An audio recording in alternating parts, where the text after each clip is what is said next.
Time to Shift, c'est le podcast qui éclaire sur les enjeux énergétiques et climatiques contemporains pour progresser vers une économie post-carbone. En septembre 2021 avait lieu la première université d'été des Shifters. C'était 2 jours et demi de conférences et tables rondes, ponctuées par une soirée-concert d'exception. L'équipe de Time to Shift en a profité pour interviewer quelques-unes des têtes pensantes du Shift Project. Nous les avons fait plancher sur ce sujet qui nous tient tant à cœur, la sensibilisation et la pédagogie vers le grand public. Pour la dernière interview de cette série, nous vous restituons notre échange avec le président des Shifters, Alexandre Barré.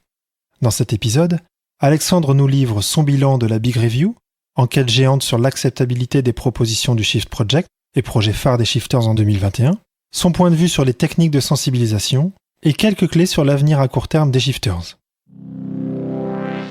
Première question donc, quelles leçons peut-on tirer de la Big Review, ce très ambitieux projet d'enquête bénévole au service de la planification écologique du Shift Project? Alors sur la méthode, ce qui est marquant, c'est le volume.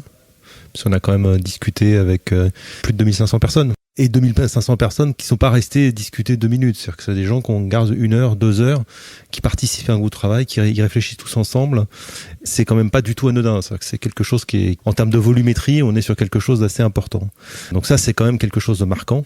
15 000 questionnaires, c'est pareil. 15 000 questionnaires remplis, même si c'est pas du très qualitatif dans le sens très fin, puisqu'on a une donnée qui sort de ce questionnaire, qui est une donnée brute sur le questionnaire. On n'a pas de verbatim, on n'a pas de choses comme ça, mais on a quand même une vision globale de ce que peuvent penser les gens sur ces questions-là, qui est très importante. Et on regardait les comparaisons avec les grands débats publics. Des grands débats publics, vous prenez le débat pour la PPE par exemple, ils annonçaient de mémoire 8000 personnes qui ont participé aux consultations, au débat public, mais 80 séances. Donc en gros, ils étaient 100 par séance, ça fait une centaine de personnes par séance. On sait bien dans une salle où il y a 100 personnes, en gros, vous en avez 10 qui parlent et puis un orateur qui fait une présentation. Donc on va plus loin. En réalité, on va plus loin en termes de nombre de personnes. Après, il y a quand même des questions de méthodologie qui font qu'on va confirmer, qu'on va travailler. Mais en termes d'échantillon, on est sur quelque chose de très important, qui n'est pas inédit, mais qui est tout à fait considérable, et surtout pour une association totalement bénévole. Donc ça, c'est sur la méthodologie, avec quelques difficultés quand même. 2 difficultés sur la méthode. 1, avoir un échantillon qui touche toutes les couches de la population, ce qu'on n'a pas réussi à faire. On a des parties, des classes socio-professionnelles qui sont quasiment pas représentés, les agriculteurs, ou très sous-représentés, ce qui donne quand même une grosse incertitude, qui induit des marges d'erreur importantes sur un certain nombre d'items, qui les touchent directement.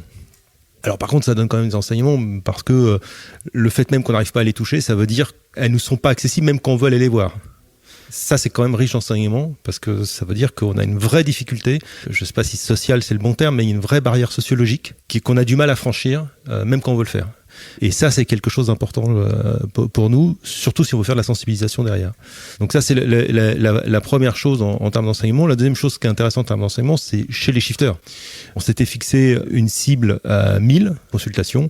On en a fait 500 en période de Covid. Évidemment, quand on est confiné, c'est quand même vachement moins simple de faire des consultations et des discussions collectives. Et ça a quand même beaucoup handicapé le dispositif. Mais on s'attendait à avoir des shifters qui sont beaucoup plus volontaires pour le faire. Et finalement, on a eu 300 ou 400 personnes, quelques centaines de personnes, sur un vivier potentiel qui est de plusieurs milliers, voire la dizaine de milliers. Donc en fait, on a quand même des shifters, pareil, qui ont une difficulté à franchir ce gap d'aller voir les gens. Ça, c'est quand même un sujet. C'est un sujet important parce que comme on a une ambition de sensibilisation et d'aller voir les gens, et c'est pas naturel. Pour exemple, on a envoyé un appel à mission pour aller distribuer des tracts, pour dire aux gens, venez à la Big Review, venez participer au truc. On a eu quasiment personne qui s'est porté des candidats. Alors d'habitude, on a 30 ou 40 personnes par mission. Donc voilà, aller voir des gens dans la rue, c'est clairement pas notre ADN. Ce qui est normal, hein, vu le profil des shifters, c'est pas très étonnant, plutôt jeunes, donc quand on est jeune, c'est quand même moins simple, plutôt jeunes, donc des gens qui sont plutôt dans des bureaux, donc on est normal qu'on soit moins habitué à franchir ça. Mais alors ça, c'est sur la forme et la méthode. Sur le fond, ce qui est étonnant dans les résultats, c'est ce besoin de contrepartie par rapport aux actions pour aller dans le bon sens. C'est-à-dire que, je vais le dire de manière un peu provocatrice et un peu brutale, mais il est quand même étonnant de se dire, quand on y réfléchit avec un peu de recul, de se dire, quand on pose la question aux gens, de leur dire est-ce que vous êtes prêts à changer de métier pour aligner votre métier avec l'avenir climatique, ils disent oui, mais il faut que ça me coûte rien. Ça veut dire que la valeur économique à donner à l'avenir est nulle. C'est ça que ça veut dire. Ça veut dire qu'on n'est pas prêt à prendre un risque ou de perdre de la valeur pour l'avenir. Et on raisonne tous comme ça. Même moi, je veux dire, c'est pas une façon de jeter la pierre. Ça veut dire qu'il y a encore, si on nous disait, je tue ton chien, ton poisson rouge, ta femme, tes enfants, ou je sais pas quoi, si tu changes pas de métier, tu le fais. Donc là, il y a quelque chose d'évident. Alors que là, quand c'est l'avenir, il n'y a pas quelque chose d'évident. Donc il y a une question sur quand même l'immédiateté. Alors, il est évident qu'il y a aussi l'aspect collectif, parce qu'on se dit, c'est pas parce que si moi je vais abandonner le métier que ça va changer l'avenir du monde, donc pourquoi je le ferais? Il y a un peu le côté dilemme du prisonnier. Mais il y a une question de ce rapport à l'urgence et de faire le rapport des valeurs, pas encore complètement redescendu chez chacun d'entre nous. Et encore une fois, je jette la pierre à personne parce que moi y compris, je réagirais comme ça. Mais d'un point de vue rationnel, on peut se poser la question. Alexandre nous parle ici du refus de perdre, du dilemme du prisonnier. On est au cœur de la psychologie du changement. Nous lui avons donc posé la même question qu'à Jean-Marc Jancovici et Mathieu Ozano. Est-ce que la peur est le moteur pour bouger les consciences et déclencher les actes ? Alors la peur, c'est un vrai sujet. Moi, je suis pas tellement pour la peur. Je me réfère à une étude de psychologie sociale, pour le coup, qui a été faite, qui montre quand on fait peur aux gens, quand on leur montre un élément effrayant sur un sujet, sur un comportement qu'ils doivent abandonner, en réalité, on ne supprime pas le comportement. Alors, j'ai un exemple très concret. Si vous avez fait une campagne pour le brossage des dents, on prend des échantillons randomisés sur le brossage des dents et vous faites une campagne sur le brossage des dents où vous dites aux gens brossez-vous les dents, c'est bien, avec des graphiques très abstraits, en disant ça diminue le nombre de caries, etc.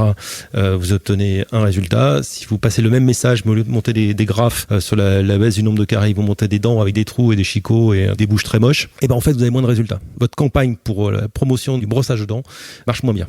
Pourquoi ? Comment ça s'explique ? Comment ça s'expliquerait ? Et ce que j'en ai retenu, parce que je suis pas psychologue, c'est qu'en fait, il y a un mécanisme de défense qui se met en place, qui fait que les gens, ils associent le geste à ce qu'ils ont vu. Et si ça leur a fait très peur, ils vont plus faire le geste parce qu'ils vont se souvenir de ce qu'ils ont vu qui leur fait très peur. Et ça, c'est si ils ont le sentiment d'avoir mal fait avant. Parce que si vous prenez des gens qui sont toujours bien brossés les dents, là pour le coup ça renforce le comportement vertueux. Donc c'est pas simple. Si vous prenez par exemple pour le cas des cancers, vous montrez des gens qui n'ont jamais fumé des photos de poumons avec des gorges, des trachéotomies, etc. Des trucs horribles à des gens qui n'ont jamais fumé, ça les empêchera de fumer. Si vous le montrez à des gens qui sont fumeurs, ça les fera pas diminuer la cigarette. Parce que ils diront c'est de la connerie, ça fait peur, je veux pas, et ils oublieront le truc. Or, on est tous addicts au CO2. Donc, si on nous dit le CO2 c'est mal et que vous avez des villes inondées avec des enfants noyés, des trucs émotionnellement très forts, vous combattrez pas le CO2. Vous direz c'est horrible, c'est de la connerie. Vous direz cette histoire de climat, c'est pas vrai, ils exagèrent, et vous allez construire toute une série de discours pour repousser le truc parce que c'est trop effrayant. Donc, je crois que la peur est pas un levier efficace dans le cas d'espèce.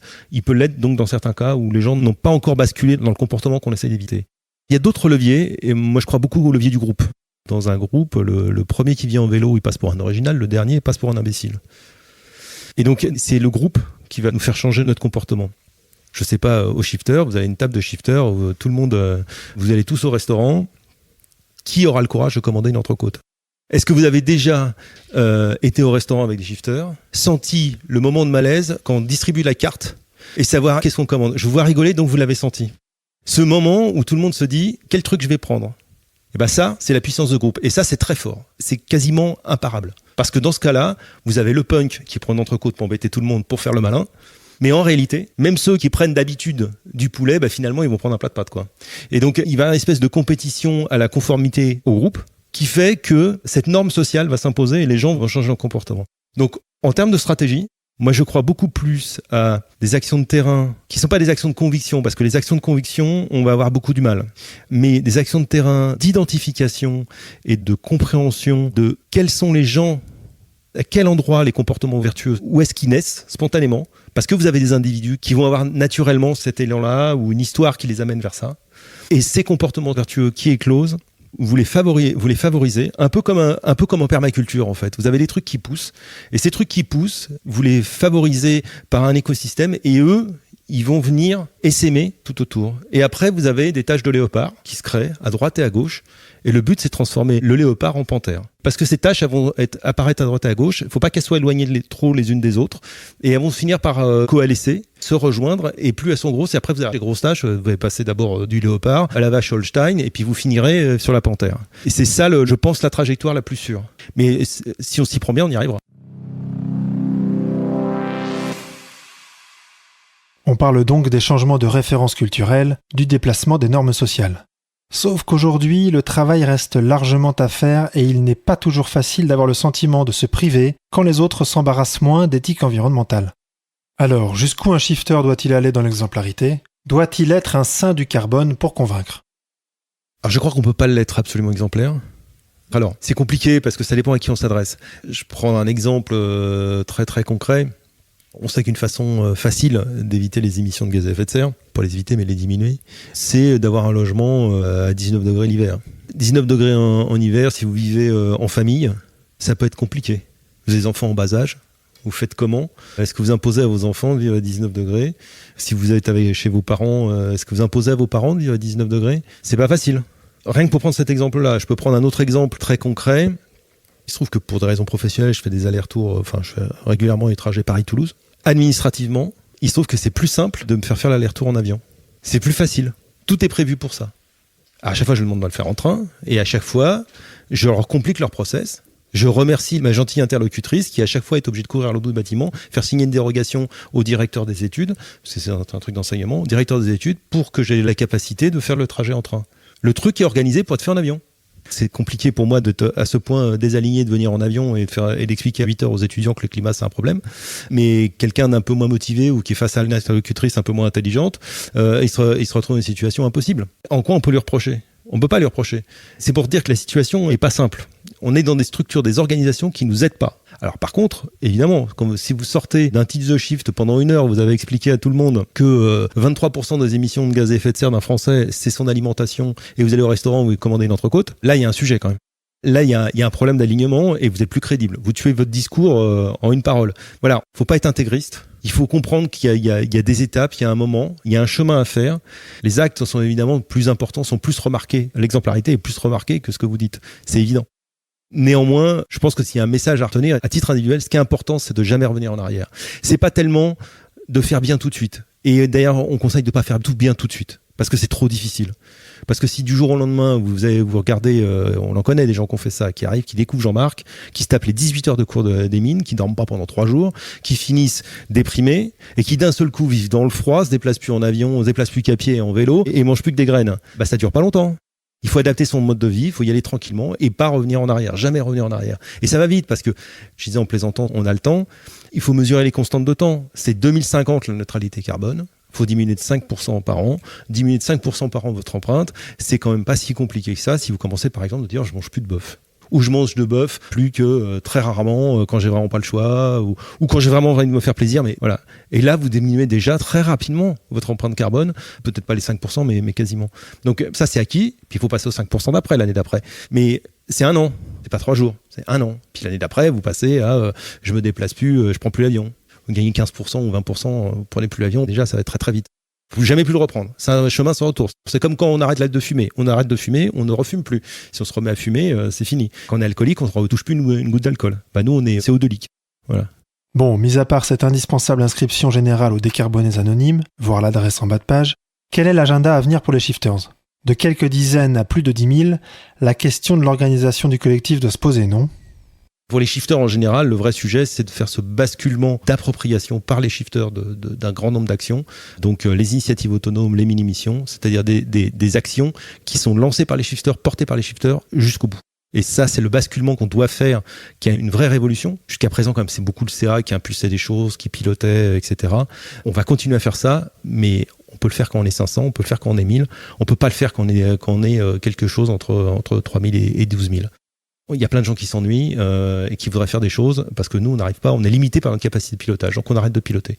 On laisse les gens se piloter eux-mêmes et ce renversement qui va donc commencer en fin d'année et puis qui va normalement se mettre en route, qui s'accentuera en fin d'année, on espère être assez costaud premier semestre 2022 parce que c'est la condition pour qu'on puisse accueillir plus de shifters. Parce qu'en fait là, on peut plus parce qu'on ne sait plus les occuper, quoi. On peut pas, on fait des gens déçus. Donc ça, c'est pas acceptable. Et puis il y a une grande nouveauté, ce sont les groupes locaux. Tout à fait, ça en fait partie. Les groupes locaux sont aussi un outil très fort, mais les groupes locaux, les cercles thématiques, enfin toutes ces actions qui naissent des shifters et qui partent et qui mènent leur vie, la question c'est qu'il faut qu'on soit quand même capable, non pas de les piloter, mais de les monitorer. C'est-à-dire qu'il faut qu'on soit capable de les collationner, parce que franchement, quand vous arrivez à la fin de l'année et que vous allez voir, par exemple, les administrateurs du shift, Parce que bien sûr, le shift, c'est un conseil d'administration avec ses mécènes, et que vous arrivez et dites, nous les shifters, on va vous présenter ce que font aussi les shifters, et que vous leur présentez une liste de 15 slides avec des centaines de trucs, des milliers de trucs, plein de gens, etc. Ils font ah ouais. Et ça change tout.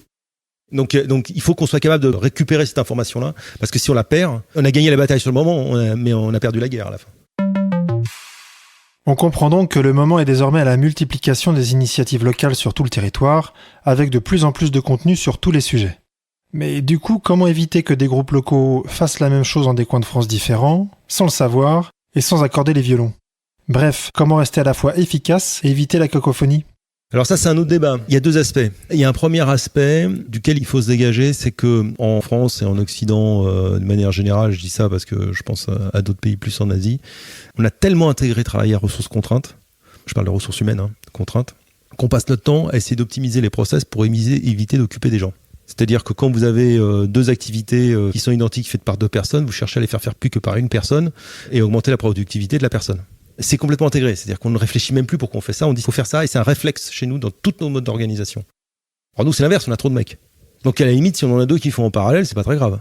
Ça fait 2 heureux parce qu'ils ont envie de faire des choses, donc c'est très bien. Par contre, ça pose un autre problème, c'est qu'il faut soit cohérent. Il ne faudrait pas qu'ils nous sortent des solutions à 180 degrés. Alors ça, justement, normalement, on doit être en capacité d'éviter que ça se produise. D'abord, il y a peu de chances qu'ils fassent exactement le même sujet, donc on peut s'en sortir. Et on a la FAQ qui donne un cadre méthodologique qui permet d'éviter normalement d'avoir des trucs trop éloignés. Et c'est à ça qu'elle sert. C'est pour ça qu'elle est importante, parce que c'est elle qui introduit la subsidiarité, c'est elle qui permet aux shifters de travailler de manière complètement autonome, du CA, mais même du shift. Parce que ça va avec votre ligne éditoriale, avec votre vision des choses.